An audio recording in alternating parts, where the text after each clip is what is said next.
Good morning students. तो हम पढ़ रहे हैं इलेक्ट्रोकेमिस्ट्री, जिसमें आज की टॉपिक है मोस्ट इंपॉर्टेंट इलेक्ट्रोड पोटेंशियल।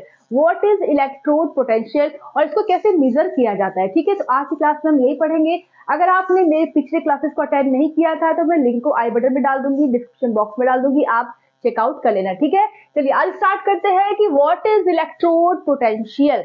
नाम से ही समझ में आ रहा है कि किसके पोटेंशियल की बात हो रही है, इलेक्ट्रोड के पोटेंशियल की बात हो रही है, इसलिए इसको बोलेंगे इलेक्ट्रोड पोटेंशियल। चलिए देखते हैं। तो यहाँ पर मैंने कुछ डिफिनेशन लिखा हुआ है ताकि आप इसको नोट कर सके for your examination. Okay, regular examination के लिए आपके लिए ये फायदेमंद होगा। लेकिन यहाँ पर जो अपने डायग्राम आप देख रहे हो, यहाँ पर मैं आपको समझाऊंगी कि इलेक्ट्रोड पोटेंशियल होता कैसे, इसको मेजर कैसे करती है, डेवलप कैसे होता है। Is that clear? मैं तेज तो नहीं बोल रही हूँ ना? ठीक है, तो यहाँ पर आप कमेंट करके बताना। ठीक है, तो यहाँ पर आप डायग्राम देख रहे हो ना, इस डायग्राम की हेल्प से मैं आपको बताऊंगी कि इलेक्ट्रोड पोटेंशियल को मेजर कैसे करते हैं, फाइंड कैसे करते हो, ये होता क्या है। चलिए स्टार्ट करते हैं क्लास को। ठीक है, पूरा कंसंट्रेशन अपना बोर्ड पर आप रखिए। तो सबसे पहले ये जो लिखा हुआ है इसको मैं समझा देती हूँ, उसके बाद मैं फिर इसको अच्छे से क्लियर करूंगी आपको। The potential difference between the electrode, मतलब मेटल, जो इलेक्ट्रोड है वो किसका बना हुआ है, मेटल का बना हुआ है। ठीक है, तो the potential difference between the electrode metal and it's ion, मतलब जिंक का अगर रॉड ले रहे हो तो उसका आयन कौन सा हो जाएगा, Zn प्लस। ठीक है, अगर कॉपर ले रहे हो तो उसका आयन कौन सा हो जाएगा, Cu प्लस प्लस और SO4 माइनस माइनस। ठीक है, दोनों ही आयन को यहाँ पे देखेंगे। तो यहाँ पे कह रहा है the potential difference between the electrode metal and it's ions in electrolytes under equilibrium is called electrode potential. बहुत ही इजी डिफिनेशन है ये, और ये बहुत ही इजी टॉपिक है। अगर आप पूरा कंसंट्रेशन देंगे तो बहुत ही हलवा लगेगा आपको। इसका न्यूमेरिकल्स तो बहुत ही इजी होता है, एग्जाम में भी आता है, आपके नीट में, जेई में, आपके रेगुलर के एग्जाम में भी ये आते हैं। ठीक है, तो पूरा ध्यान अपना बोर्ड पर ही रखिए। आगे देखिए, दूसरा डिफिनेशन यहाँ पे क्या है, द पोटेंशियल। अच्छा, पहला डिफिनेशन क्या कह रहा है वो तो मैं पहले आपको बता दूं कि यहाँ पे क्या कह रहा है, द पोटेंशियल डिफरेंस इलेक्ट्रोड और उसके आयंस के बीच में जो पोटेंशियल डिफरेंस पैदा होता है उसी को हम इलेक्ट्रोड पोटेंशियल कहते हैं। बस हो गया, कहानी खत्म। ठीक है, कह रहा है कि आपका इलेक्ट्रोड और उसके आयंस के बीच में जो पोटेंशियल डिफरेंस पैदा होता है उसी को इलेक्ट्रोड पोटेंशियल कहते हैं। बहुत ही इजी डिफिनेशन यहाँ पे मैंने लिखवाया है ताकि आप इसको समझ सको। आगे अब कैसे डेवलप होता है, क्यों होता है, सब मैं आपको इस डायग्राम से बताऊंगी। आगे है द पोटेंशियल डिफरेंस डेवलप्ड और the potential of the metallic electrode with respect to its salt solution is known as the electrode potential of the metal। इस इलेक्ट्रोड का पोटेंशियल आपको फाइंड करना है। तो इस इलेक्ट्रोड में जो चार्जेस आएंगे और इस आयन में जो चार्जेस आएंगे, मतलब चार्ज सेपरेशन होगा, और जहां पर चार्ज सेपरेशन होता है वहां पर पोटेंशियल डिफरेंस पैदा होता है और उसी पोटेंशियल डिफरेंस को हम इलेक्ट्रोड पोटेंशियल कहते हैं। ठीक है, तो यहाँ पर क्या हो रहा है, पोटेंशियल डिफरेंस पैदा हो रहा है किसके बीच में, मेटेलिक इलेक्ट्रोड और उसके आयंस के बीच में एक पोटेंशियल डिफरेंस पैदा हो रहा है, इसी को हम इलेक्ट्रोड पोटेंशियल कहेंगे। किसका, इस मेटल का या इस इलेक्ट्रोड का, इस मेटल का या इस इलेक्ट्रोड का। आई बात समझ में? अभी नहीं समझ में आई तो कोई बात नहीं है, अभी मैं नीचे पूरा डायग्राम में आपको अच्छे से समझाऊंगी कि इलेक्ट्रोड पोटेंशियल क्या होता है, उसके बाद आपको ये डिफिनेशन बिल्कुल अच्छे से समझ में आ जाएगा। ओके, चलिए तो यहाँ पर देखिए, यहाँ पर मैंने दो बीकर को लिया है, ये पहला बीकर, ये दूसरा बीकर। ठीक है, और इस बीकर में मैंने इलेक्ट्रोलाइट भर दिया ZnSO4 का, इसमें CuSO4 का। उसके बाद मैंने रॉड को डाला, इलेक्ट्रोड को डाला। इलेक्ट्रोड मतलब रॉड ही हुआ ना। किस मेटल का बना हुआ है, ये जिंक का। ये किस मेटल का बना हुआ है, कॉपर का। उसके बाद मैंने एक कनेक्टिंग वायर से इन दोनों को जोड़ दिया, कंडक्टिंग वायर या कनेक्टिंग वायर। ठीक है, दोनों से मैंने जोड़ दिया। आपने डेनियल से पढ़ा होगा ना, तो वहां पे इसका जिक्र कई बार हुआ है। तो अब क्या होगा, सबसे पहले इसके बारे में देखते हैं, फिर इसके बारे में देखेंगे। तो होता क्या है कि आपका ये जो जिंक मेटल है, ठीक है, ये आपका इसकी जो प्रवृत्ति होती है, इसकी जो टेंडेंसी होती है इस जिंक मेटल की, ये ऑक्सीडाइज होने लगता है अपने आयंस में।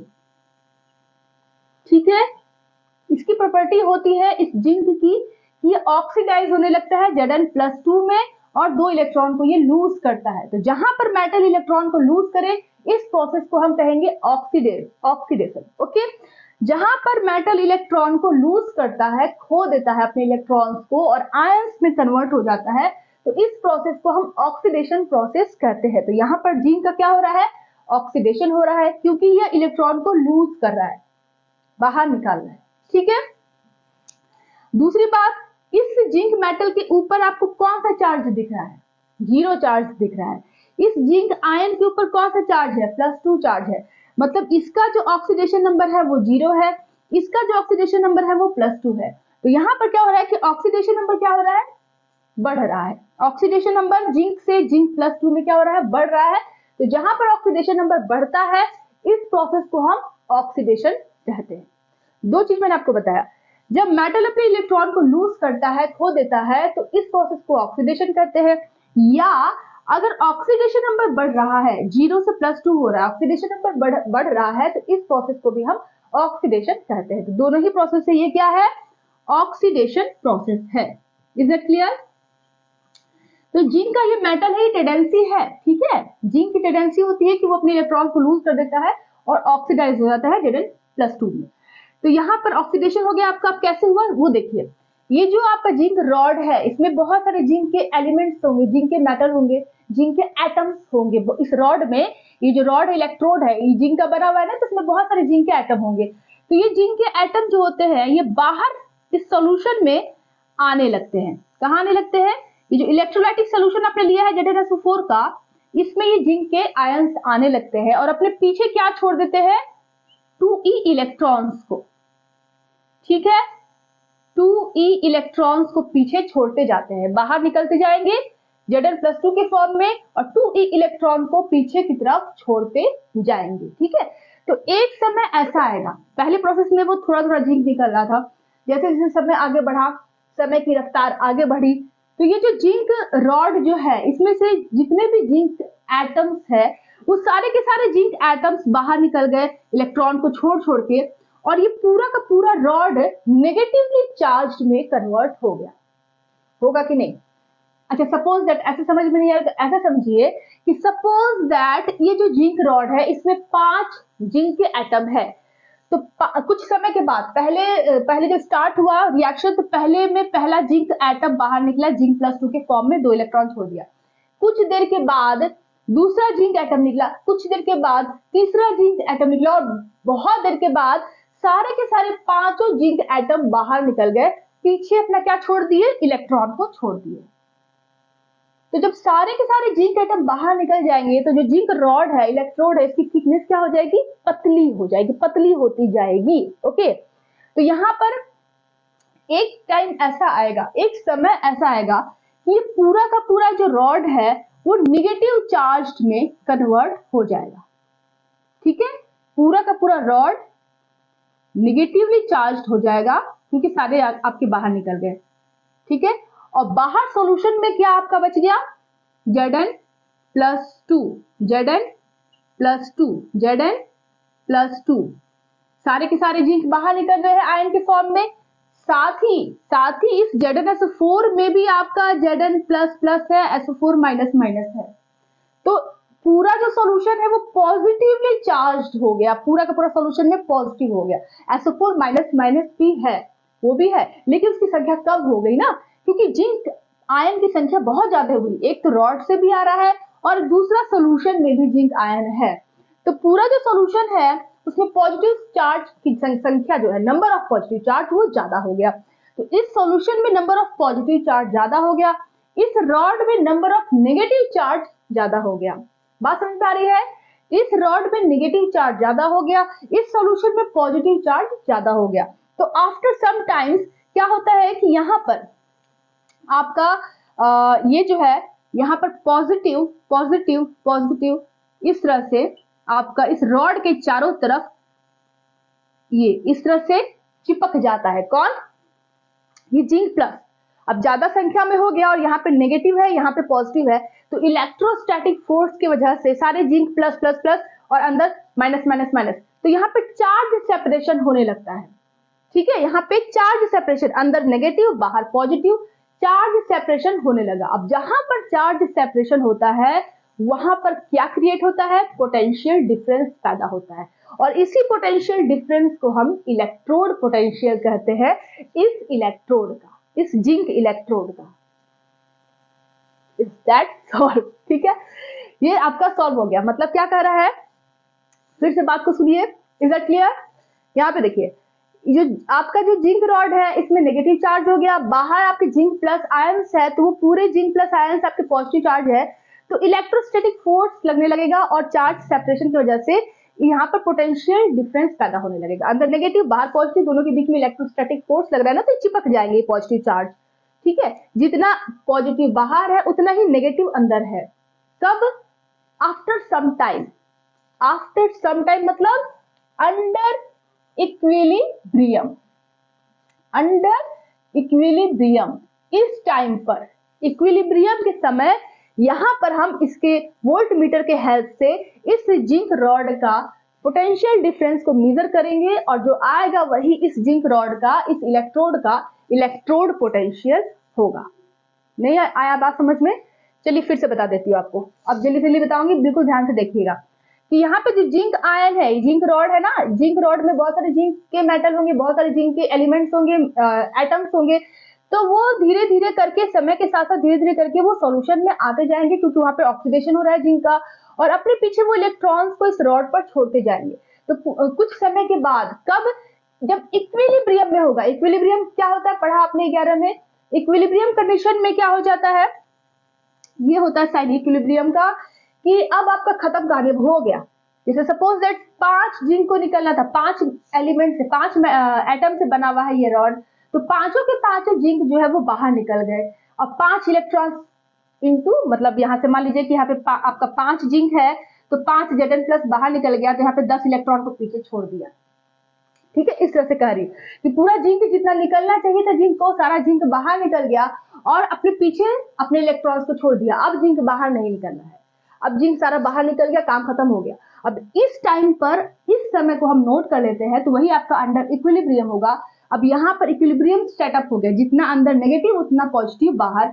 अब इस केस में हम यहाँ पर वोल्ट मीटर लगाएंगे और उस वोल्ट मीटर से पोटेंशियल डिफरेंस देखेंगे, क्योंकि चार्ज सेपरेशन हो रहा है, चार्ज सेपरेशन जहां होगा वहां पे पोटेंशियल डिफरेंस पैदा होगा। तो यहाँ पर हम क्या करेंगे, उस पोटेंशियल डिफरेंस को वोल्ट मीटर की हेल्प से मेजर करेंगे, और वो जो आएगा, वो जो मेजरमेंट आएगा, वो इस रॉड का इलेक्ट्रोड पोटेंशियल हो जाएगा।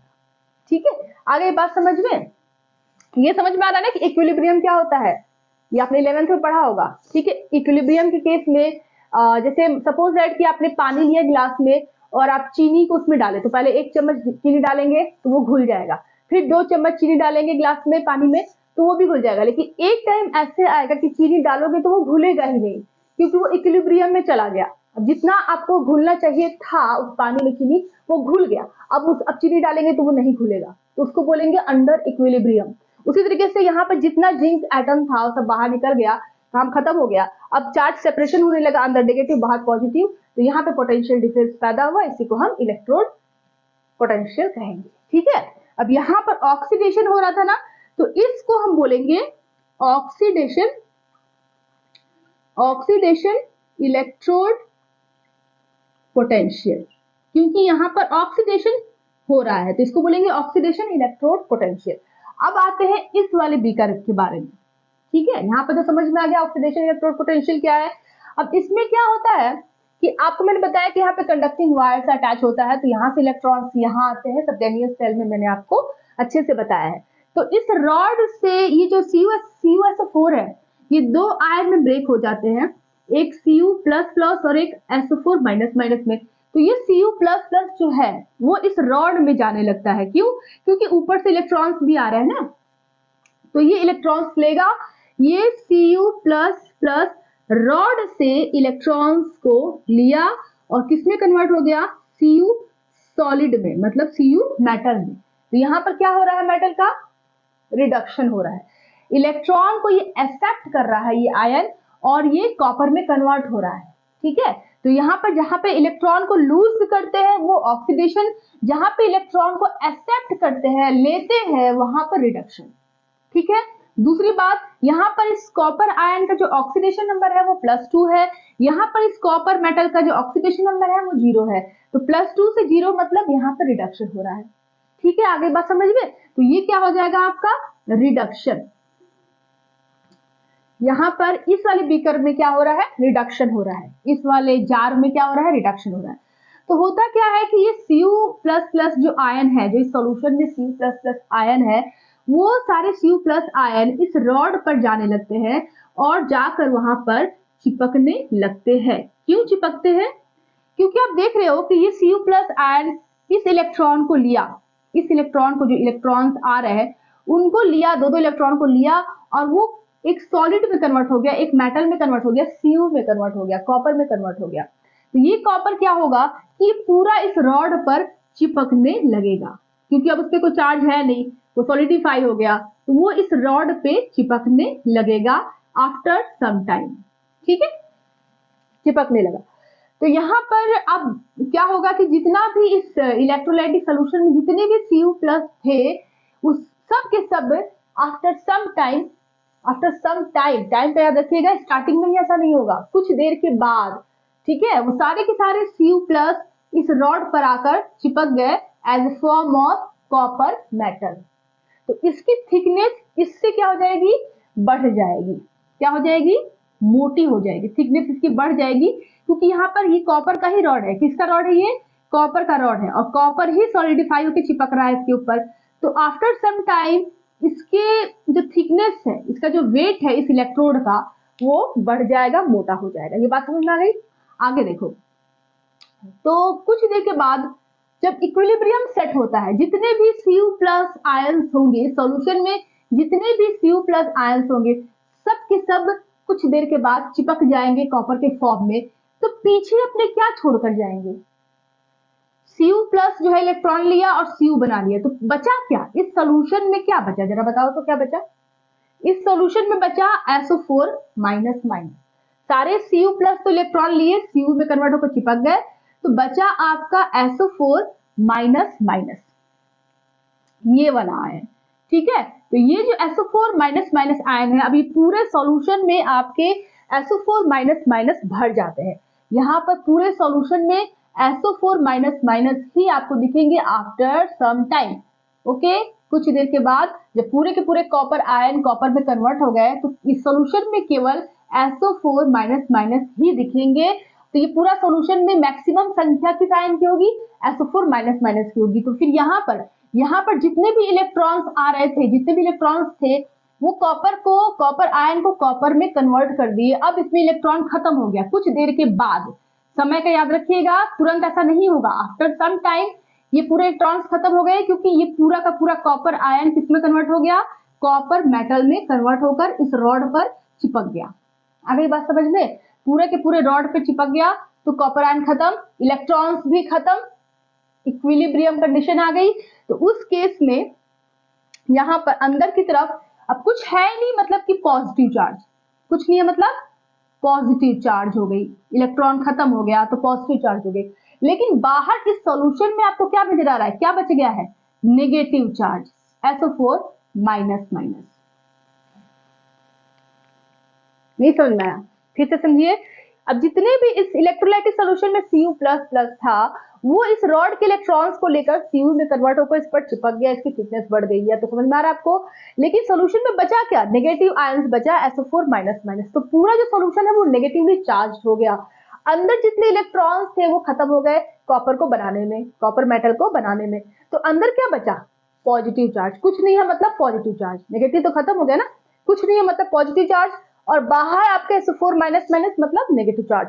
तो यहाँ पर चार्ज सेपरेशन होने लगा, यहाँ पर क्या होने लगा? चार्ज सेपरेशन होने लगा। और मैंने आपसे कहा है कि जब भी चार्ज सेपरेशन होता है, वहां पर पोटेंशियल डिफरेंस पैदा होता है, और इसी पोटेंशियल डिफरेंस को इलेक्ट्रोड पोटेंशियल कहते हैं। तो एक कंडीशन आएगा जिसको हम इक्विलिब्रियम कहते हैं। इक्विलिब्रियम जब सेट हो जाएगा, तो उस केस में हम वोल्ट मीटर से इस इलेक्ट्रोड का पोटेंशियल डिफरेंस को हम मेजर करेंगे, निकालेंगे। तो वो जो आएगा वही इस इलेक्ट्रोड का, इस कॉपर इलेक्ट्रोड का इलेक्ट्रोड पोटेंशियल होगा, उसी को हम इलेक्ट्रोड पोटेंशियल कहेंगे। तो यहाँ पर मैंने आपको बता दिया कि इलेक्ट्रोड पोटेंशियल होता क्या है, कैसे निकालते हैं, सब कुछ मैंने यहाँ पे आपको बता दिया। ठीक है, तो इसको हम बोलेंगे रिडक्शन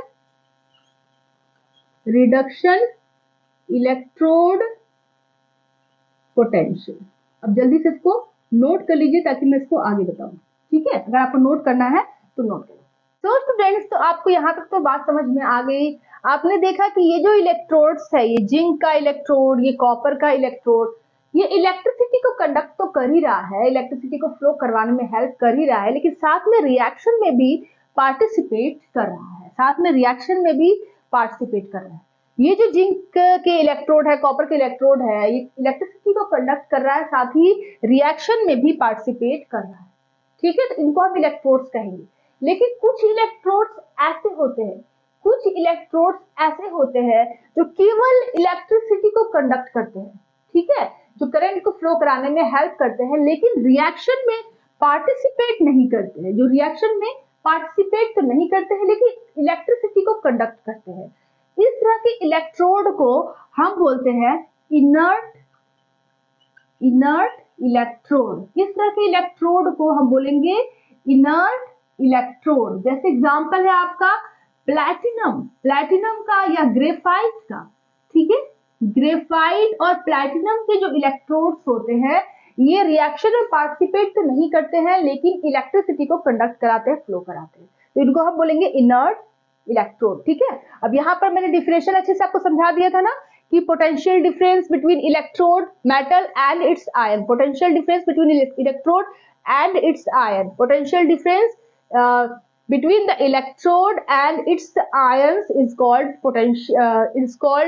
क्या, electrode potential of the electrode, ठीक है। तो डिफरेंशियल भी नोट कर लीजिए, डायग्राम भी बना लीजिए, और साथ में इनर्ट इलेक्ट्रोड क्या होता है वो भी अपने मन से लीजिए, एक लाइन लिख लीजिए कि ऐसे इलेक्ट्रोड जो रिएक्शन में पार्टिसिपेट तो नहीं करते हैं लेकिन इलेक्ट्रिसिटी को कंडक्ट कराते हैं, उन्हें हम इनर्ट इलेक्ट्रोड कहते हैं, जैसे प्लैटिनम का या ग्रेफाइट का इलेक्ट्रोड, ठीक है। जल्दी से इसको नोट करिए।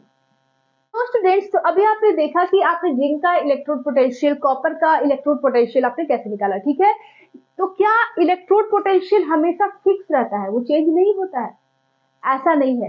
इलेक्ट्रोड पोटेंशियल जो होता है वो कुछ फैक्टर्स पर डिपेंड भी करता है। अगर उन फैक्टर्स को हम चेंज करेंगे तो इलेक्ट्रोड पोटेंशियल किसी पार्टिकुलर इलेक्ट्रोड के लिए भी चेंज हो जाएगा, ठीक है। ऐसा नहीं कि आपने इलेक्ट्रोड पोटेंशियल को वोल्टमीटर से आपने मेजर कर लिया, आपकी काम खत्म हो गई, ऐसा नहीं है। अगर आप जो आप बीकर में, जार में जो आप इलेक्ट्रोलाइट ले रहे थे उसका कंसंट्रेशन अगर आप चेंज कर देंगे तो इलेक्ट्रोड पोटेंशियल भी चेंज हो जाएगा।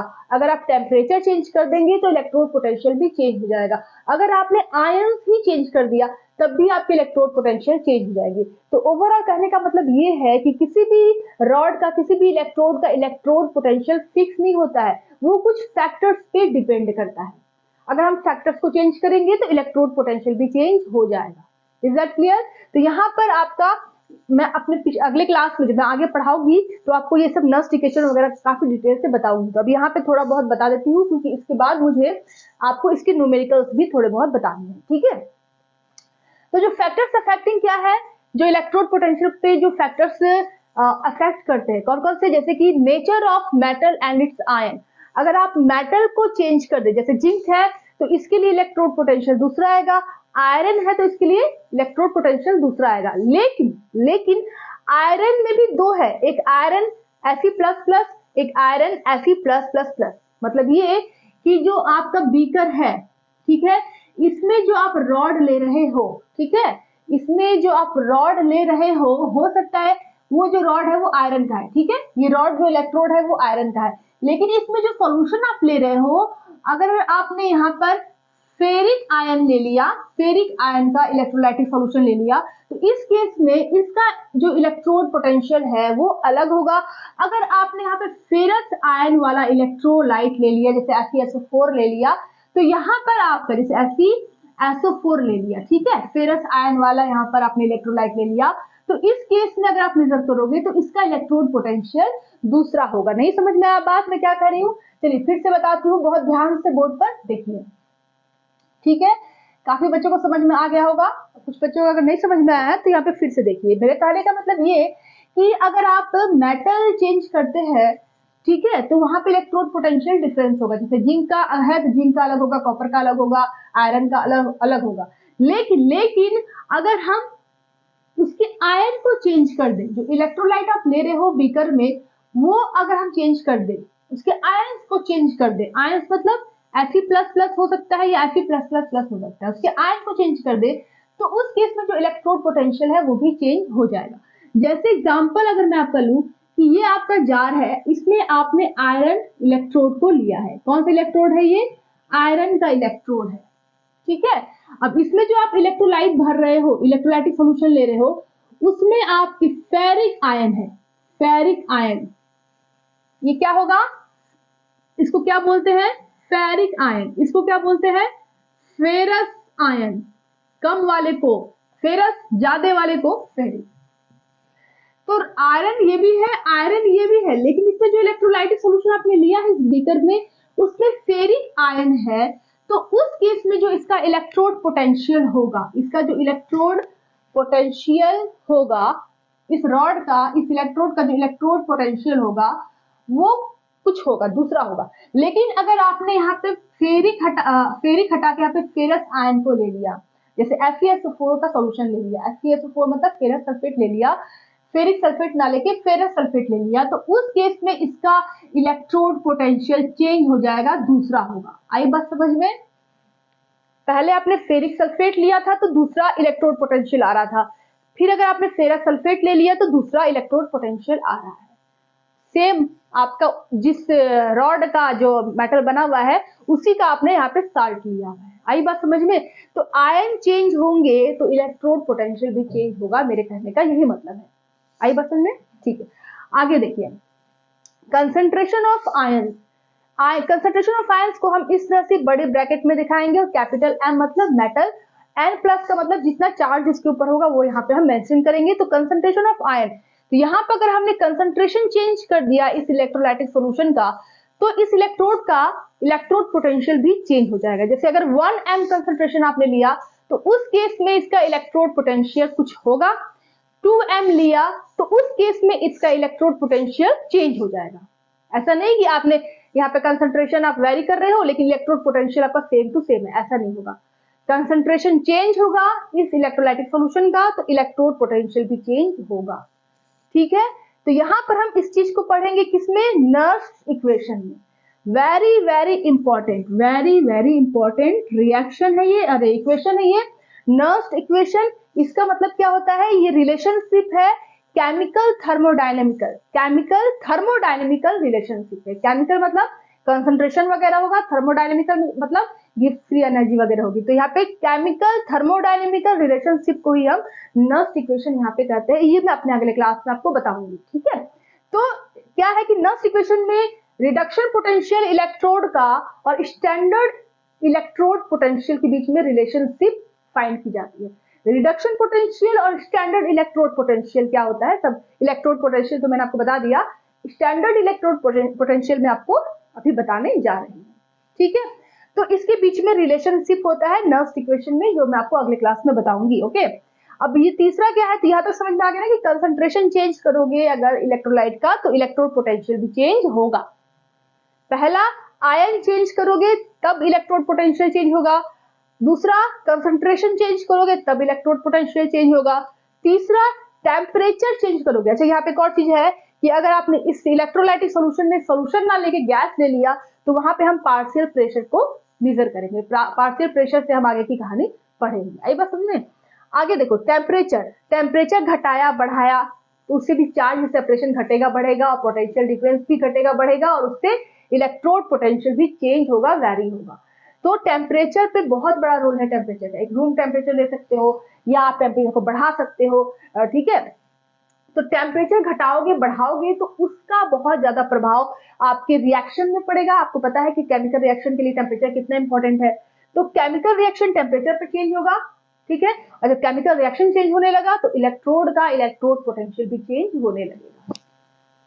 तो इंपॉर्टेंट क्या है कि आयन चेंज करोगे इलेक्ट्रोलाइट का तब इलेक्ट्रोड पोटेंशियल चेंज होगा, कंसंट्रेशन चेंज करोगे इलेक्ट्रोलाइट का तब इलेक्ट्रोड पोटेंशियल चेंज होगा, टेम्परेचर चेंज करोगे अगर सॉल्यूशन का बीकर का तो आपका इलेक्ट्रोड पोटेंशियल चेंज होगा, ठीक है। चलिए अब नर्स इक्वेशन में अपने अगले क्लास में आपको बताऊंगी। अब मैं बताने जा रही हूँ आपको स्टैंडर्ड इलेक्ट्रोड पोटेंशियल, उसके बाद मैं आपको कुछ न्यूमेरिकल्स करवा दूंगी, फिर क्लास खत्म, ठीक है। चलिए इतना नोट करना आपको तो नोट करना। तो स्टूडेंट्स इलेक्ट्रोड पोटेंशियल को ई से रिप्रेजेंट करते हैं, कैपिटल ई से आप इलेक्ट्रोड पोटेंशियल को रिप्रेजेंट करेंगे, ठीक है। और स्टैंडर्ड इलेक्ट्रोड पोटेंशियल को आप कैपिटल ई और यहाँ पर छोटा सा ओ या जीरो बनाएंगे जिसे हम नॉट करते हैं, तो E naught, okay. Standard electrode potential को हम ई नॉट से रिप्रेजेंट करते हैं। अब ये स्टैंडर्ड इलेक्ट्रोड पोटेंशियल क्या होता है? इलेक्ट्रोड पोटेंशियल आप जान गए कि क्या होता है, ठीक है। लेकिन हम जैसे मैंने आपको बताया कि इस बीकर में रॉड को हमने डाला, ठीक है, सॉल्यूशन में हमने रॉड को डाला, मान लो कि जिंक रॉड है, ओके, सपोज दैट कि जिंक रॉड है और ये जो सॉल्यूशन है ये ZnSO4 का सॉल्यूशन, सपोज दैट, ओके। तो यहाँ पर हमने एक बीकर लिया, उसमें जिंक सल्फेट को डाला, उसमें जिंक रॉड को डाला और हमने यहाँ पर एक वोल्ट मीटर से कनेक्ट कर दिया। क्या कर दिया? वोल्ट मीटर से हमने कनेक्ट कर दिया। और यहाँ पर टेम्परेचर हमने रखा 25 डिग्री सेल्सियस। उसके बाद हमने यहाँ प्रेशर को रखा 1 atm, ये सब हमने रखा है यहाँ पर।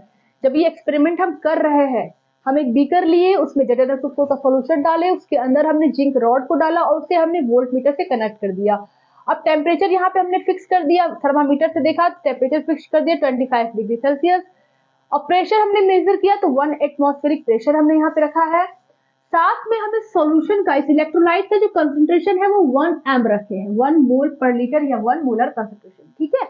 अब ये तीनों कंडीशन हमने यहाँ पर अप्लाई किया और तब जाकर हमने इस इलेक्ट्रोड का पोटेंशियल डिफरेंस फाइंड किया और उसके बाद उस पोटेंशियल डिफरेंस को हम क्या बोलेंगे?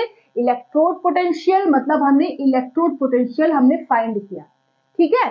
टेम्परेचर 25 डिग्री सेल्सियस रखा, 1 एटमॉस्फेरिक प्रेशर, 1 मोलर कंसंट्रेशन रखा।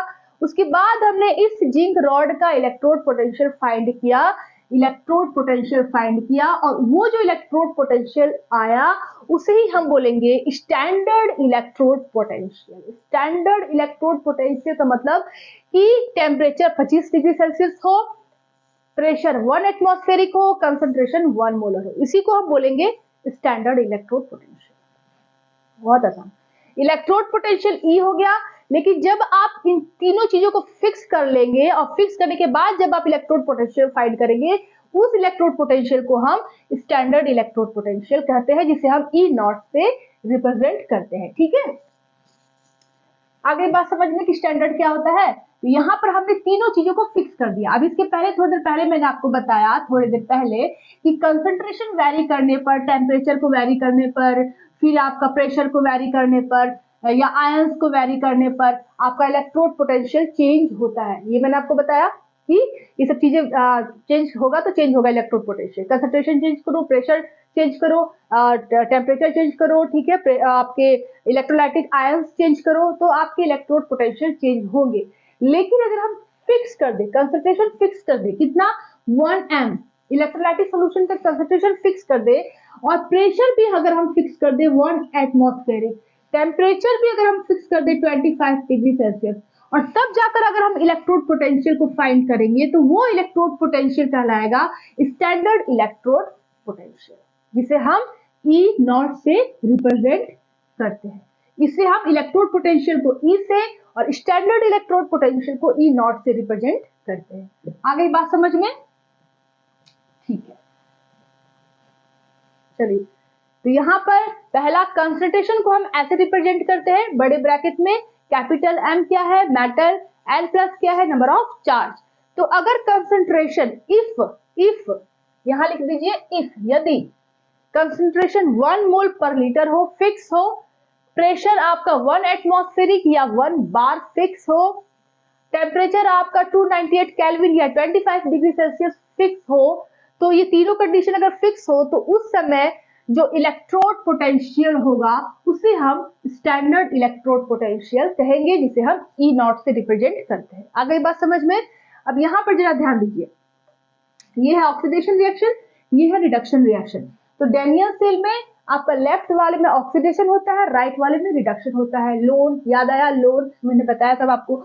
तो यहाँ पर M ऑक्सीडेशन वाले में, लेफ्ट वाले में जिसमें जिंक था और जिंक रॉड और जिंक सल्फेट का सॉल्यूशन था, राइट वाले में क्या था? कॉपर और कॉपर सल्फेट का सॉल्यूशन, ठीक है। तो लेफ्ट वाले में क्या हो रहा था? ऑक्सीडेशन हो रहा था। M क्या है? मेटल को हम M से रिप्रेजेंट करते हैं। तो M जो है वो Mn+ में कन्वर्ट हो रहा था, साथ में इलेक्ट्रॉन्स रिलीज हो रहा था। ठीक है, तो मेटल का ऑक्सीडेशन हो रहा था, इसलिए मैंने लिखा ऑक्सीडेशन रिएक्शन। रिडक्शन में क्या हो रहा था, Mn+ जो था वो इलेक्ट्रॉन को गेन कर रहा था और किस में कन्वर्ट हो रहा था, M में कन्वर्ट हो रहा था रिडक्शन रिएक्शन में, जो कॉपर सल्फेट वाला, ठीक है, राइट वाला। तो यहाँ पर आपका ऑक्सीडेशन हो रहा था, यहाँ पर रिडक्शन हो रहा था। तो अब अगर आपको इलेक्ट्रोड पोटेंशियल को मेजर रिप्रेजेंट करना हो, ठीक है, रिप्रेजेंट कैसे करेंगे, standard electrode potential oxidation reaction के लिए कैसे रिप्रेजेंट करेंगे, standard electrode potential reduction reaction के लिए कैसे रिप्रेजेंट करेंगे, वो मैं आपको बताने जा रही हूँ। ठीक है, बहुत ध्यान से देखिए। तो सबसे पहले इलेक्ट्रोड पोटेंशियल को हम किससे मेजर करते हैं, कैपिटल ई से मेजर करते हैं। इलेक्ट्रोड पोटेंशियल को किससे मेजर करते हैं, कैपिटल ई से मेजर करते हैं। तो यहाँ पर इस कैपिटल ई के नीचे की साइड में अब यहाँ पर क्या हो रहा है, Mn+ में कन्वर्ट हो रहा है, मतलब M जो है ऑब्लिक Mn+ में कन्वर्ट हो रहा है, मतलब M ऑक्सीडेशन नंबर 0 और यहाँ पे समथिंग ऑक्सीडेशन नंबर होगा, मतलब ऑक्सीडेशन हो रहा है।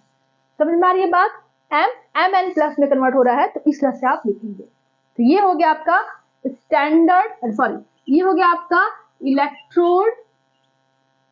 Electrode potential of left half cell. ये क्या हो गया, electrode potential of left half cell या ऑक्सीडेशन हाफ सेल या जिंक रॉड हाफ सेल। मैंने आपको सब बताया है अपने पिछले क्लास में कि ऑक्सीडेशन हाफ सेल क्या होता है, लेफ्ट हाफ सेल क्या होता है, सब बताया है। तो इस इधर वाले डेनियल सेल के लेफ्ट वाले साइड में ऑक्सीडेशन होता है, जिसको बोलते हैं ऑक्सीडेशन हाफ सेल या लेफ्ट हाफ सेल। तो यहाँ पे आप बोलेंगे electrode potential of oxidation half cell, electrode potential of oxidation half cell left वाले का। आगे बात समझ में, तो उसको आप इस तरह से रिप्रेजेंट करेंगे, उसको आप इस तरह से रिप्रेजेंट करेंगे। जैसे कि आपका क्या हो रहा था, जैसे आपका हो रहा था, यहाँ पर बता देती हूँ मैं आपको, जिंक जो है वो Zn+2 में कन्वर्ट हो रहा था, साथ में 2 इलेक्ट्रॉन रिलीज हो रहे थे।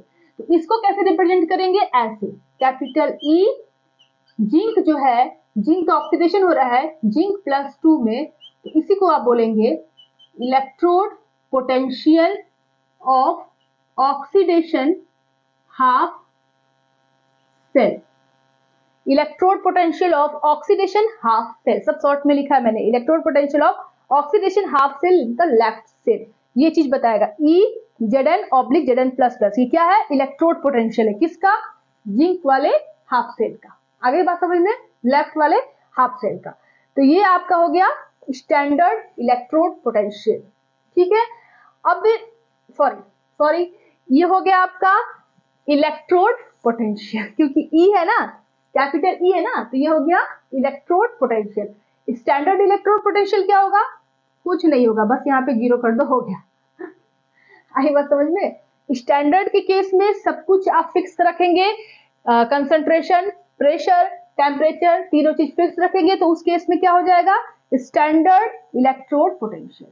तीनों चीज फिक्स नहीं रखेंगे तो क्या हो जाएगा, इलेक्ट्रोड पोटेंशियल, और तीनों चीज फिक्स रखेंगे तो क्या हो जाएगा, स्टैंडर्ड इलेक्ट्रोड पोटेंशियल। ठीक है, तो उसको आप, उसके बाद जब ये ई वाला जो था, ठीक है, यहाँ पर मैं लिख देती हूँ अच्छे से ताकि आप इसको नोट कर सको। ये हो गया इलेक्ट्रोड पोटेंशियल, और अगर आपको स्टैंडर्ड लिखना हो तो कैसे लिखेंगे, Mn+, इसको बोलेंगे स्टैंडर्ड इलेक्ट्रोड पोटेंशियल। ठीक है, ठीक है, इसको नोट कर लो आप।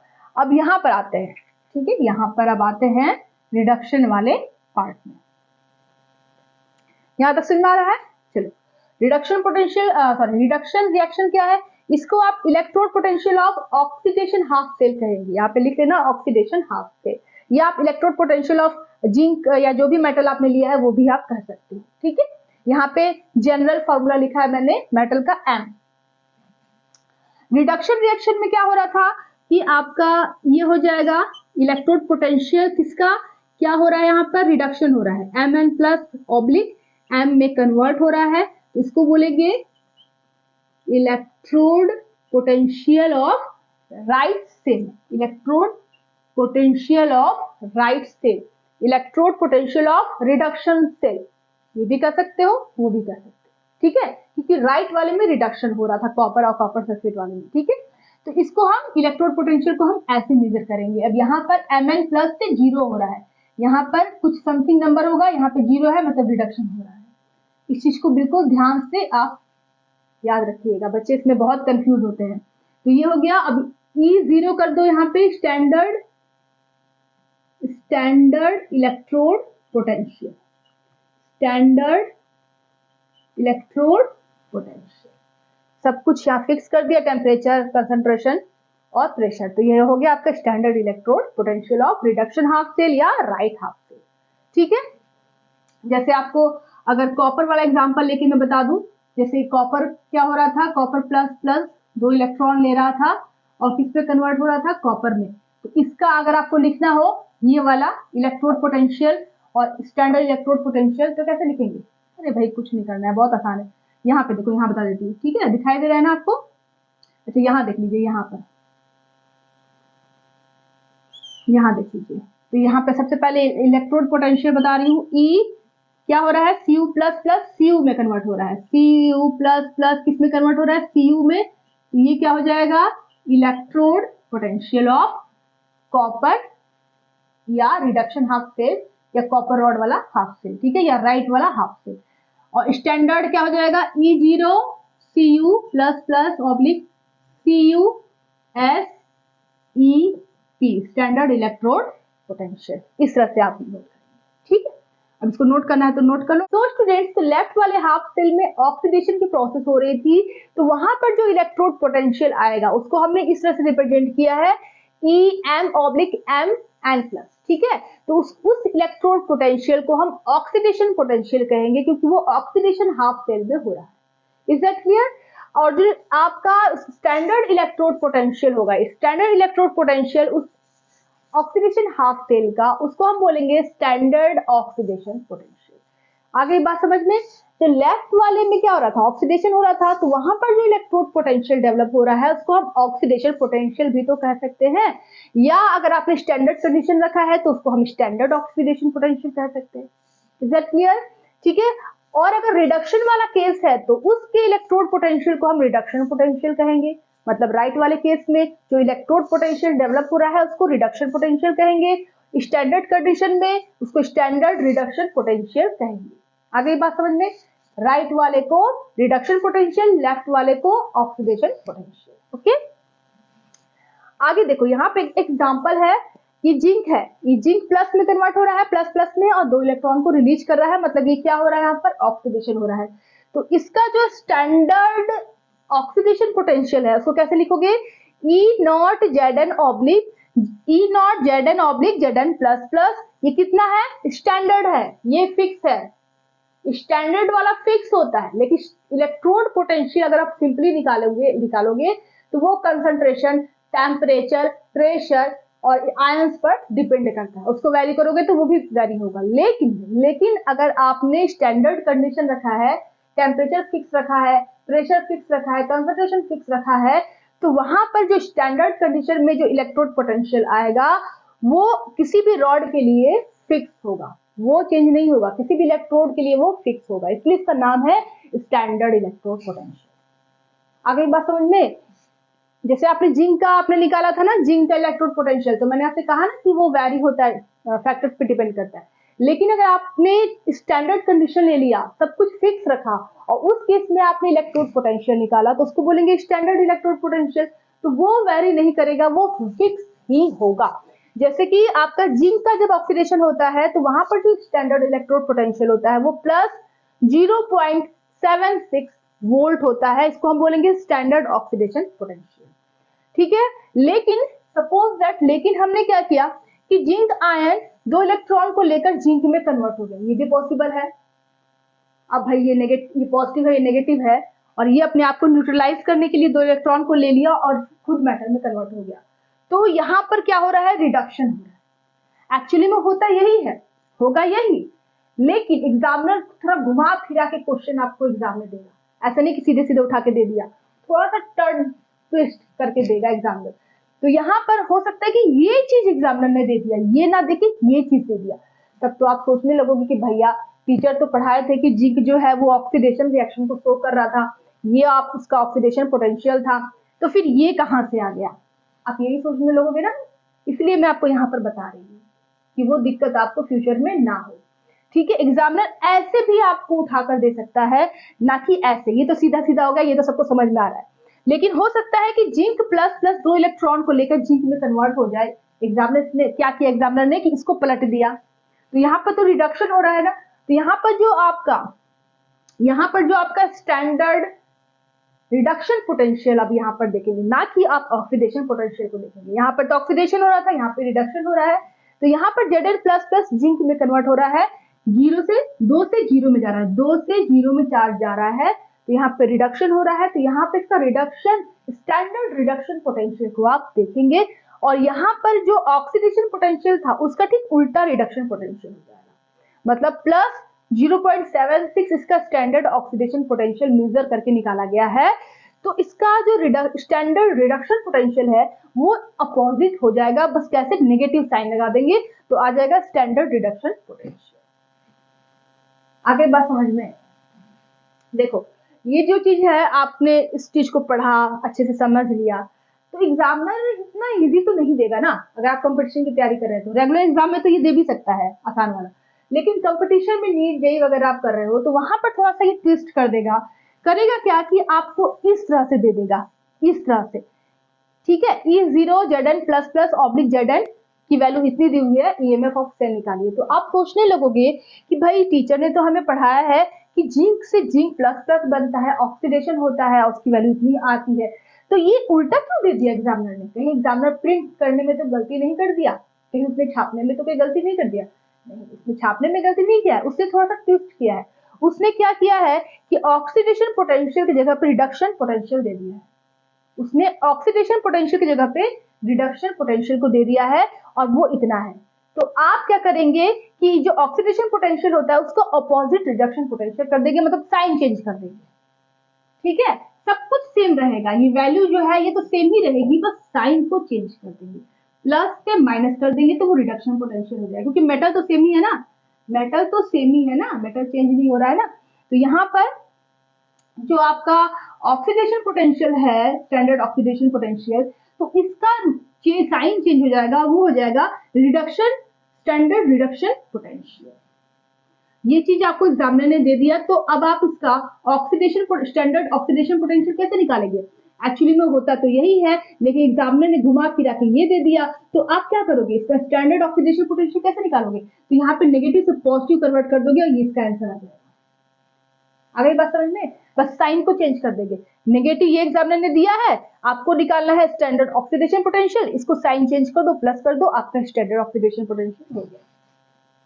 अगर ये बात समझ में, यही ट्विस्ट है, यही ट्विस्ट और टर्न है, इसको नोट करना है तो नोट कर लो। तो स्टूडेंट्स, तो अकॉर्डिंग टू आईयूपीएससी ने ये कहा कि जो रिडक्शन पोटेंशियल है उसी को हम इलेक्ट्रोड पोटेंशियल कहेंगे। हमने नहीं कहा, किसने कहा? आईयूपीएससी भाई साहब ने कहा है कि जो रिडक्शन पोटेंशियल है किसी भी इलेक्ट्रोड का, उसी को हम इलेक्ट्रोड पोटेंशियल कहेंगे, किसी भी इलेक्ट्रोड का इलेक्ट्रोड पोटेंशियल को ही हम रिडक्शन पोटेंशियल कहेंगे। ठीक है, ऑक्सीडेशन पोटेंशियल अब कहाँ गया? उसको ध्यान नहीं दे, ऑफ कोर्स देंगे, ठीक है, उसको भी ध्यान देंगे।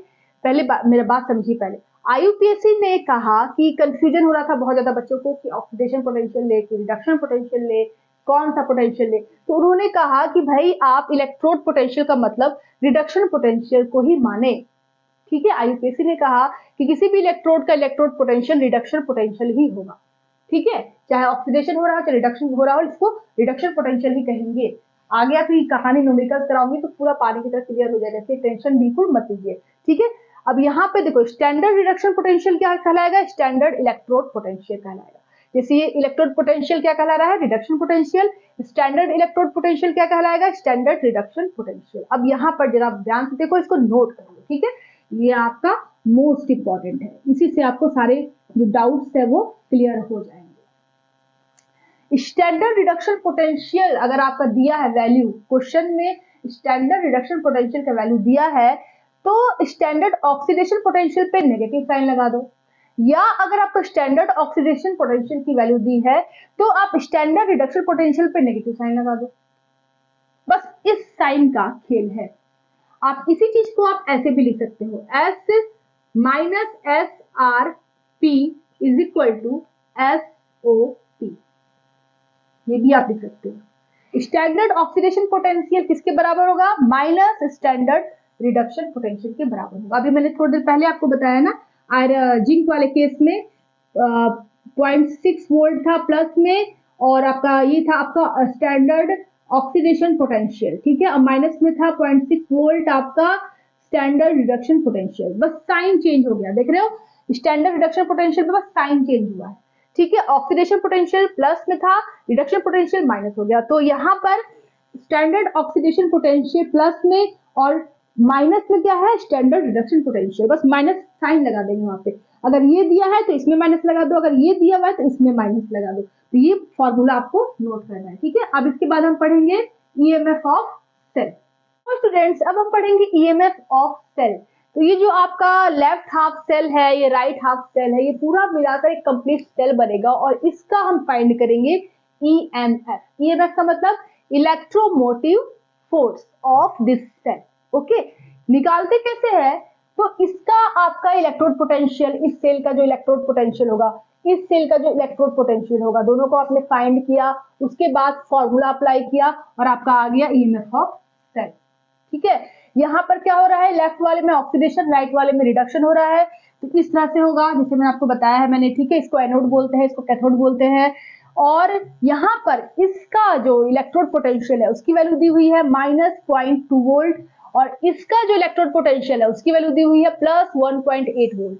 तो यहाँ पर आप कंफ्यूज मत होना साइन को लेकर कि भाई केवल ऑक्सीडेशन वाले में ही नेगेटिव होगा या ऑक्सीडेशन वाले में ही पॉजिटिव होगा। कुछ भी दे सकता है, नेगेटिव पॉजिटिव कुछ भी हो सकता है, ठीक है। यहाँ पर नेगेटिव पॉजिटिव कुछ भी हो सकता है, यहाँ पर भी नेगेटिव पॉजिटिव कुछ भी हो सकता है, ठीक है। तो यहाँ पर आपका इस तरह से क्वेश्चन आएगा कि आपका इस तरह से वैल्यू दे देगा आपको, यहाँ पर इसका ये वैल्यू दे देगा और पूछेगा ईएमएफ ऑफ सेल क्या है, ठीक है। तो अब हम कुछ फॉर्मूलाज मैं आपको बताऊंगी, उसके बाद फिर न्यूमेरिकल्स कराऊंगी। अगर आपको नोट करना है तो नोट करो। तो स्टूडेंट्स एग्जाम में आपको ईएमएफ ऑफ सेल पूछेगा, इसका मतलब क्या हुआ? ईएमएफ का मतलब इलेक्ट्रोमोटिव फोर्स, और सेल का मतलब तो आपको पता है, लेफ्ट वाला हाफ सेल राइट वाला हाफ सेल को पूरा मिलाकर आपका सेल बनेगा, और उसी सेल का ईएमएफ पूछेगा जिसको हम ऐसे रिप्रेजेंट करते हैं। ईएमएफ ऑफ सेल मतलब कैपिटल ई और नीचे सेल लिखा होगा, इसका मतलब कि पूरे सेल का पूछ रहा है इलेक्ट्रोड पोटेंशियल। इसको आप ऐसे भी लिख सकते हैं ईएमएफ ऑफ सेल, ठीक है, और ये ऐसे भी लिख सकते हैं। तो इसका फॉर्मूला होता है ई कैथोड माइनस ई एनोड। ई क्या है? इलेक्ट्रोड पोटेंशियल है किसका? कैथोड का। ई क्या है? यहाँ पे एनोड का इलेक्ट्रोड पोटेंशियल है। तो मैंने आपको थोड़ी देर पहले बताया कि इलेक्ट्रोड पोटेंशियल को यहाँ पे किस नजर से देखा जाएगा? तो रिडक्शन पोटेंशियल के नजर से देखा जाएगा, ठीक है। तो ये आपका फॉर्मूला यहाँ पर आईयूपीएससी ने दिया कि आप इस मेथड से आप करेंगे तो आपको सेल का ईएमएफ या सेल का आपको इलेक्ट्रोड पोटेंशियल आपको पूरा का पूरा डिफरेंस आपको देखने को मिलेगा, ठीक है। तो किसी भी सेल का ईएमएफ निकालना होगा तो आपको ये फॉर्मूला लगाना होगा। ये क्या है? राइट वाला सेल, ये कहां पर है?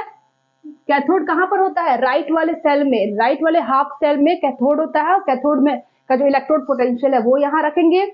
लेफ्ट वाले में आपका ऑक्सीडेशन होता है, तो वहां पर हम ऑक्सीडेशन पोटेंशियल को नहीं लेंगे, रिडक्शन पोटेंशियल को लेंगे, और वो हो जाएगा एनोड, क्योंकि वो लेफ्ट में है, ठीक है। और बीच में हम माइनस साइन को लगा देंगे। अभी आप न्यूमेरिकल करोगे ना तो बिल्कुल आसान लगेगा आपको, न्यूमेरिकल से सारे डाउट्स क्लियर हो जाएंगे आपको, ठीक है। तो राइट में कैथोड था और लेफ्ट में क्या था? एनोड था। तो और रिडक्शन पोटेंशियल ही हम लेंगे, ऑक्सीडेशन पोटेंशियल नहीं लेंगे। तो सेल का ईएमएफ क्या हो गया? ई कैथोड माइनस ई एनोड। दूसरी बात, इसी फॉर्मूला को मैंने इस तरह से लिखा है, E cell is equal to E right minus E left, क्योंकि राइट में क्या हो रहा है? कैथोड है, वहां पे रिडक्शन हो रहा है, और लेफ्ट में क्या हो रहा है? ऑक्सीडेशन हो रहा है, और वो क्या कहला रहा है? एनोड कहला रहा है। तो ऑक्सीडेशन पोटेंशियल दिया है तो उसको आप रिडक्शन पोटेंशियल में कन्वर्ट करेंगे, तब जाकर यहाँ पर रखेंगे, तब जाकर आप न्यूमेरिकल करेंगे, ठीक है। एग्जाम में अगर आपको ऑक्सीडेशन पोटेंशियल दिया है तो उसको आप रिडक्शन पोटेंशियल में कन्वर्ट करेंगे और फिर यहाँ पर रखेंगे फॉर्मूला में, तब जाकर आप निकालेंगे। क्योंकि यहाँ पे रिडक्शन पोटेंशियल को वैल्यू दिया जा रहा है, ना कि ऑक्सीडेशन पोटेंशियल को। ओके, इस फॉर्मूला को नोट कर लो। एक और बात कि अगर आपका यहाँ पे ई सेल लिखा है, लेकिन अगर E0 सेल लिख दे, इसका मतलब क्या हुआ, स्टैंडर्ड कंडीशन में इसको लिया जा रहा है। स्टैंडर्ड इलेक्ट्रोड पोटेंशियल यहाँ पे रखेंगे, यहाँ पे क्या रखेंगे, standard electrode potential, standard reduction electrode potential, क्या रखेंगे, स्टैंडर्ड इलेक्ट्रोड रिडक्शन पोटेंशियल। तो आप नोट पर भी जरा ध्यान देना कि नोट दिया है कि नहीं दिया है, ठीक है, नोट करना है तो नोट करना। सो स्टूडेंट्स, तो आपको कब से इंतजार था न्यूमेरिकल्स का कि इसका न्यूमेरिकल्स कब आएगा, तो लीजिए आपके सामने हाजिर है इसके क्वेश्चंस। अब इनको आप करेंगे तो आपको बिल्कुल हलवा की तरह, पानी की तरह आपको बिल्कुल सब कुछ समझ में आने लगेगा, ठीक है। चलिए स्टार्ट करते हैं पहले क्वेश्चन से। यहाँ पर आप देख सकते हो ये सेल रिप्रेजेंटेशन दिया हुआ है, ये मैंने अपने पिछले क्लास में आपको बता रखा है किसी भी सेल को रिप्रेजेंट कैसे करते हैं। लेफ्ट वाला हाफ सेल, राइट वाले हाफ सेल को लिखकर बीच में जो डबल लाइन आपने खींचा हुआ है इसको साल्ट ब्रिज कहते हैं, ठीक है। तो ये है सेल रिप्रेजेंटेशन, ये सेल है और इसका इलेक्ट्रोड, स्टैंडर्ड इलेक्ट्रोड पोटेंशियल दिया हुआ है, स्टैंडर्ड इलेक्ट्रोड पोटेंशियल दोनों ही हाफ सेल का दिया हुआ है यहाँ पे, ठीक है। और पूछ रहा है कि स्टैंडर्ड सेल पोटेंशियल क्या होगा। सेल मतलब दोनों हाफ सेल को मिला दीजिए तो फुल सेल बन गया, तो उसका स्टैंडर्ड सेल पोटेंशियल क्या होगा। तो आपको सबसे पहले फॉर्मूला आपको ध्यान में रखना है कि E0 cell, E0 cell is equal to क्या है, E0 cathode minus E0 anode, ठीक है। कैथोड का क्या लेंगे आप, रिडक्शन पोटेंशियल, एनोड का क्या लेंगे आप, रिडक्शन पोटेंशियल, ठीक है। चलिए अब यहाँ पर जरा ध्यान दीजिए ये कैथोड है ना, तो यहाँ पर आप देखिए कि यहाँ पे प्लस है और यहाँ पे 0 है, मतलब यहाँ पे रिडक्शन हो रहा है। और इस वाले में देखिए स्टैंडर्ड इलेक्ट्रोड पोटेंशियल क्या दे रहा है इसका, +1 से 0, मतलब रिडक्शन पोटेंशियल ही दे रहा है। ध्यान आपको रखना तो पड़ेगा, यहाँ पर प्लस से 0 हो रहा है मतलब रिडक्शन हो रहा है, और जो स्टैंडर्ड इलेक्ट्रोड पोटेंशियल दिया हुआ है वो भी आपका रिडक्शन, स्टैंडर्ड रिडक्शन पोटेंशियल ही दिया हुआ है। +1 से 0 मतलब रिडक्शन हो रहा है, और यहाँ पे स्टैंडर्ड है, स्टैंडर्ड रिडक्शन पोटेंशियल की वैल्यू ही दी हुई है, जो आपको चाहिए वही दिया हुआ है, ठीक है। IUPAC ने कहा ना कि रिडक्शन पोटेंशियल ही आपको फॉर्मूला में रखना है, तो यहाँ पे रिडक्शन पोटेंशियल ही दिया हुआ है। तो आप सबसे पहले ठीक है, आप सबसे पहले इस वैल्यू को उठाकर यहाँ पे रख देंगे, ठीक है, 0.80 वोल्ट। अब यहाँ पर आपको दिमाग लगानी है, यहाँ पर हमें एनोड मतलब इस वाले केस की बात हो रही है और उसका रिडक्शन पोटेंशियल आपको लेना है। अब जरा यहाँ पर आइए और यहाँ पर देखिए 0 से +2 मतलब ऑक्सीडेशन हो रहा है, और यहाँ पर जो स्टैंडर्ड पोटेंशियल दिया हुआ है वो क्या है, रिडक्शन है कि ऑक्सीडेशन है, ये आपको सोचना पड़ेगा। तो यहाँ पर जरा ध्यान से देखो, +2 से 0, +2 से 0 है मतलब +2 से 0 है मतलब रिडक्शन दिया हुआ है, रिडक्शन हो रहा है। एक्चुअली में तो यहाँ पे ऑक्सीडेशन हो रहा है ना, तो यहाँ पे ऑक्सीडेशन पोटेंशियल देना चाहिए, फिर आप इसको रिडक्शन में कन्वर्ट करते। यहाँ पर ऑक्सीडेशन हो रहा है तो यहाँ पर ऑक्सीडेशन पोटेंशियल लिख लेगा, मेजर करेंगे। लेकिन IUPAC ने कहा कि आपको ऑक्सीडेशन पोटेंशियल नहीं लेना है, आपको रिडक्शन पोटेंशियल लेना है फॉर्मूला में, रिडक्शन पोटेंशियल लेना है आपको फॉर्मूला में। तो यहाँ पे तो ऑलरेडी ही रिडक्शन प्रोडक्शन दे दिया, तो आपको चेंज करने की जरूरत ही नहीं पड़ेगी। यहाँ पर 0 से +2 मतलब ऑक्सीडेशन हो रहा है, तो इसका ऑक्सीडेशन पोटेंशियल निकलेगा ना, मेजर करेंगे तो। लेकिन IUPAC ने कहा कि फॉर्मूला में हमें रिडक्शन पोटेंशियल रखना है, ऑक्सीडेशन पोटेंशियल नहीं रखना है। अब जरा हम इसको देखेंगे कि स्टैंडर्ड जो पोटेंशियल दिया हुआ है वो रिडक्शन है कि ऑक्सीडेशन है। तो यहाँ पर +2 से 0 है, +2 से 0 है मतलब रिडक्शन हो रहा है, मतलब यहाँ पे ऑलरेडी ही रिडक्शन पोटेंशियल दिया हुआ है, मतलब आपको चेंज वेंज करने की कुछ जरूरत नहीं है। तो आप इसको उठाकर यहाँ पर पुट कर देंगे, बीच में माइनस साइन है, अब इस पूरे को उठाकर हम यहाँ पे पुट कर देंगे 0.25 वोल्ट, ठीक है। अब यहाँ पे सॉल्व कर लीजिए अपना मैथमेटिक्स लगा के, कितना हो जाएगा 0, पहले यहाँ पे माइनस है तो क्या हो जाएगा, प्लस हो जाएगा, दोनों को ऐड कर दो तो ये हो जाएगा 5 और यहाँ पे 0 और यहाँ पे 1, ये हो जाएगा 1.05 वोल्ट इस सेल का सेल पोटेंशियल। अगली बात समझ में, सबसे इंपॉर्टेंट आपको क्या याद रखना है, सबसे इंपॉर्टेंट आपको रखना है ये चीज जो ऊपर लिखी हुई है, ये जो ऊपर लिखा हुआ है इसको आपको सबसे ध्यान से देखना है। हो सकता है कि यहाँ पर ये ना देकर ऐसे दिया हो 2+ और ये ऐसे दिया हो, तब तो ये ऑक्सीडेशन पोटेंशियल हो गया ना, 0 से +2, तब तो ये ऑक्सीडेशन पोटेंशियल हो गया, लेकिन हमें रखना है फॉर्मूला में रिडक्शन पोटेंशियल, तब हम इसका साइन चेंज करके यहाँ रखेंगे। आई बात समझ में? अब यहाँ पर ऑक्सीडेशन पोटेंशियल दिया है, 0 से +2 हो रहा है मतलब ऑक्सीडेशन हो रहा है, मतलब ऑक्सीडेशन पोटेंशियल दिया है, लेकिन फॉर्मूला में हमें रिडक्शन पोटेंशियल रखना है, तो हम इसके साइन को चेंज करके, माइनस है तो प्लस करके हम यहाँ पे रखेंगे, रिडक्शन पोटेंशियल ही हम रखेंगे। आई बात समझ में? लेकिन अब आराम से भाई एग्जामिनर ने तो बहुत ही काम आसान कर दिया आपका, यहाँ पर इस तरह से दिया हुआ है +2 करके, मतलब रिडक्शन पोटेंशियल ही दिया हुआ है, तो आपको साइन चेंज करने की जरूरत नहीं है, जो यहाँ पे लिखा है उसको यहाँ पुट करेंगे, सॉल्व करेंगे। बहुत ही आसान तरीके से मैंने आपको बताया, मुझे लगता है कि आपको अच्छे से समझ में आ गया होगा। तो सबसे पहले इस चीज को हम ध्यान देंगे, ऊपर वाले साइन को, कि रिडक्शन हो रहा है कि ऑक्सीडेशन हो रहा है। ऑक्सीडेशन हो रहा होगा तो साइन चेंज करेंगे, रिडक्शन पोटेंशियल दिया है तो उठा के रख देंगे, ऑक्सीडेशन पोटेंशियल दिया है तो साइन को चेंज करके रखेंगे। Is that clear? नोट करना है तो नोट करें। तो स्टूडेंट्स, तो हमारा जो नेक्स्ट क्वेश्चन है, आप देख सकते हो यहाँ पर कि जिंक कॉपर वाला डेनियल सेल है और यहाँ पर ऑक्सीडेशन हो रहा है, यहाँ पर रिडक्शन हो रहा है, ठीक है। अब यहाँ पर आपको इस सेल का सेल पोटेंशियल फाइंड करना है। इस वैल्यू को बहुत ध्यान से आप देखेंगे, ठीक है। ये क्या दिया हुआ है? स्टैंडर्ड रिडक्शन पोटेंशियल, ठीक है, ये दिया हुआ है। यहाँ पर आप देखिए कि जिंक का +2 से 0 हो रहा है, मतलब ये क्या है? स्टैंडर्ड रिडक्शन पोटेंशियल इतना दिया हुआ है। यहाँ पर कॉपर प्लस का 0 में कन्वर्जन हो रहा है, तो यहाँ पर क्या हो रहा है? रिडक्शन हो रहा है, मतलब यहाँ पर दिया हुआ है आपका स्टैंडर्ड रिडक्शन पोटेंशियल। दोनों ही स्टैंडर्ड रिडक्शन पोटेंशियल दिया हुआ है जो आपको चाहिए, तो आपको ऑक्सीडेशन पोटेंशियल के बारे में सोचने की जरूरत ही नहीं है, क्योंकि हमें फॉर्मूला में क्या दिख रहा है आपको? रिडक्शन पोटेंशियल चाहिए, E नॉट मतलब स्टैंडर्ड रिडक्शन पोटेंशियल, तो आपको दिया हुआ है ऑलरेडी। बस आप क्या करेंगे? फॉर्मूला में आप सारे वैल्यूज को पुट कर देंगे और सॉल्व कर देंगे, वेरी इजी, ठीक है। तो यहाँ पर आप क्या करेंगे? E0 cell is equal to क्या दिया हुआ है? Standard reduction potential of cathode, क्या दिया हुआ है? +0.34 वोल्ट माइनस ब्रैकेट में standard reduction potential of anode, क्या दिया हुआ है? -0.76 वोल्ट, ठीक है। साइन चेंज नहीं करेगी, जो जैसा दिया है वैसा पुट कर देंगे, क्योंकि हमें रिडक्शन पोटेंशियल चाहिए और ये भी रिडक्शन पोटेंशियल है, ये भी रिडक्शन पोटेंशियल है। कैसे पता किया? यहाँ पर रिडक्शन हो रहा है, यहाँ पर भी रिडक्शन हो रहा है।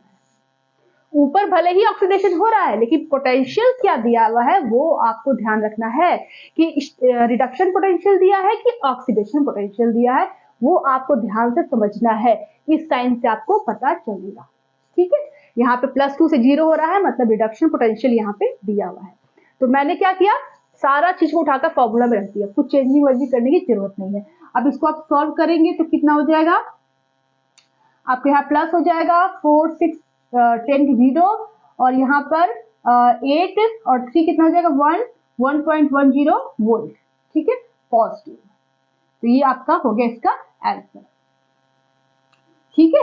नोट करना है तो नोट करना। तो स्टूडेंट्स, तो आप देख सकते हो कि यहाँ पर दूसरा सेल को लिया गया है, ये जिंक का। तो स्टूडेंट्स, तो अब आप देख सकते हो कि मैंने नेक्स्ट क्वेश्चन को लिया हुआ है। तो स्टूडेंट्स, तो आते हैं अपने लास्ट न्यूमेरिकल पे। ये है जिंक +2, ये है Pb++ और ये है Pb। मतलब यहाँ पर ऑक्सीडेशन हो रहा है, यहाँ पर रिडक्शन हो रहा है, और ये है सेल रिप्रेजेंटेशन। S क्या है? ये सॉलिड को बताता है, यहाँ पर भी S सॉलिड को बता रहा है। और जो इलेक्ट्रोलाइट का कंसंट्रेशन है वो क्या है? 1 m, और यहाँ पर दिया हुआ है 1 m। मतलब ये कि आपका स्टैंडर्ड इलेक्ट्रोड पोटेंशियल आपको फाइंड करना है, स्टैंडर्ड सेल पोटेंशियल आपको फाइंड करनी है। यहाँ पे दिया क्या है? E0Zn/Zn++ की वैल्यू दी हुई है और E0Pb/Pb++ की वैल्यू दी हुई है। तो आप जरा यहाँ पे ध्यान से देखेंगे, यहाँ पे क्या हो रहा है? 0 ऑक्सीडेशन नंबर से +2 ऑक्सीडेशन नंबर, मतलब यहाँ पर आपका ऑक्सीडेशन हो रहा है, और यहाँ पर 0 से +2 मतलब यहाँ पर भी ऑक्सीडेशन हो रहा है। तो दोनों ही तरफ ऑक्सीडेशन पोटेंशियल दिया हुआ है, दोनों ही तरफ स्टैंडर्ड ऑक्सीडेशन पोटेंशियल की वैल्यू दी हुई है, स्टैंडर्ड ऑक्सीडेशन पोटेंशियल की वैल्यू दी हुई है। लेकिन फॉर्मूला में हमें क्या रखना है? स्टैंडर्ड रिडक्शन पोटेंशियल की वैल्यू को रखना है, स्टैंडर्ड रिडक्शन पोटेंशियल की वैल्यू को हमें रखनी है। तो अब हम क्या करेंगे? साइन को चेंज करके रख देंगे, ठीक है। यहीं पे थोड़ा सा ये अलग है, ठीक है। E cell is equal to, अब यहाँ पे क्या है, स्टैंडर्ड रिडक्शन पोटेंशियल है, बट दिया हुआ क्या है, ये कैथोड के बारे में बात हो रही है, मतलब कैथोड ये वाला सेक्शन है, तो कैथोड का रिडक्शन पोटेंशियल आपको रखना है। लेकिन यहाँ पर दिया हुआ है ऑक्सीडेशन पोटेंशियल 0 से +2 हो रहा है, मतलब स्टैंडर्ड ऑक्सीडेशन पोटेंशियल दिया हुआ है, आपको चाहिए स्टैंडर्ड रिडक्शन पोटेंशियल। तो आप इसके साइन को चेंज करके यहाँ पर लिख देंगे -0.13 वोल्ट। Is that clear? समझ में आ रहा है अच्छे से? अब यहाँ पर बीच में जो नेगेटिव साइन है इसको छेड़ना नहीं है, इसको जैसा तैसा रखना है, ठीक है। अब फिर ब्रैकेट में, अब यहाँ पर आइए एनोड साइड में, लेफ्ट साइड में आइए, यहाँ पर क्या हो रहा है, 0 से +2 हो रहा है, मतलब ऑक्सीडेशन हो रहा है। तो यहाँ पर स्टैंडर्ड ऑक्सीडेशन पोटेंशियल दिया हुआ है, आपको क्या चाहिए, स्टैंडर्ड रिडक्शन पोटेंशियल। तो इसके साइन को हम चेंज कर देंगे, प्लस दिया हुआ है तो माइनस कर देंगे 0.76 वोल्ट, ठीक है। अभी इजी तरीके से सॉल्व कर लीजिए, तो ये प्लस हो जाएगा, तो इसमें से इतने को माइनस कर दीजिए, तो क्या हो गया, 6 में से 3 गया 3 और 7 में से 1 गया 6, तो ये हो जाएगा +0.63 वोल्ट, ठीक है, +0.63 वोल्ट, ये आपका आएगा सेल पोटेंशियल इसका। तो यहाँ पर आपको सबसे इंपॉर्टेंट इन्हीं दोनों पर ध्यान देना है पूरे रिएक्शन में। अगर आपका ऑक्सीडेशन पोटेंशियल दिया है तो आप उसको रिडक्शन पोटेंशियल में कन्वर्ट करके ही रखेंगे और तब सॉल्व करेंगे, ठीक है। यहाँ पर रिडक्शन पोटेंशियल ही दिया, यहाँ पे ऑक्सीडेशन पोटेंशियल ही दिया हुआ है, लेकिन हमें क्या चाहिए, रिडक्शन पोटेंशियल। कैथोड में क्या चाहिए, रिडक्शन पोटेंशियल, जबकि दिया क्या है, ऑक्सीडेशन पोटेंशियल। तो हम ऑक्सीडेशन पोटेंशियल में माइनस साइन लगाकर यहाँ पे रख देंगे। अच्छा, एक और बात, अगर यहाँ पर नेगेटिव होता, अगर यहाँ पर नेगेटिव वैल्यू होता तो यहाँ पर हम पॉजिटिव को रख देते। आई बात समझ में?